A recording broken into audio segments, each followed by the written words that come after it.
সচিবালয়ে যাওয়ার পথে প্রতিদিন প্রধানমন্ত্রীকে স্যালুট জানাতেন এটিএম বুথের নিরাপত্তা রক্ষী আব্দুস সালাম।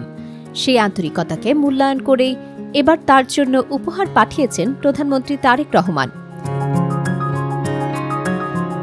মঙ্গলবার সকালে বেইলি রোডে অবস্থিত যমুনা ব্যাংকের এটিএম বুথে গিয়ে প্রধানমন্ত্রীর পক্ষ থেকে উপহার তুলে দেন অতিরিক্ত প্রেস সেক্রেটারি আতিকুর রহমান রুমন।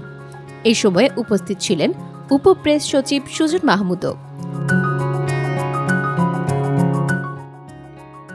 পাবনার বেড়ার বাসিন্দা আব্দুস সালাম দীর্ঘ ২৫ বছর গাড়ি চালিয়েছেন।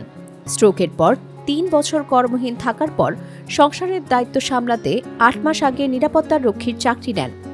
এরপর থেকেই সচিবালয়ে যাওয়ার পথে ধানের শীষ প্রতীক হাতে দাঁড়িয়ে প্রতিদিন প্রধানমন্ত্রীকে স্যালুট জানিয়ে আসছিলেন তিনি।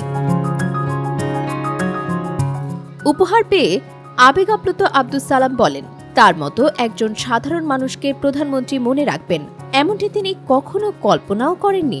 একই সঙ্গে আর্থিক সংকটের কথা তুলে ধরে তার ড্রাইভার ছেলের জন্য একটি চাকরির আবেদনও জানান। প্রতিদিনের একটি ছোট্ট শুভেচ্ছা আর আন্তরিকতাই পৌঁছে দিল একজন সাধারণ নিরাপত্তা রক্ষীকে প্রধানমন্ত্রীর নজরে।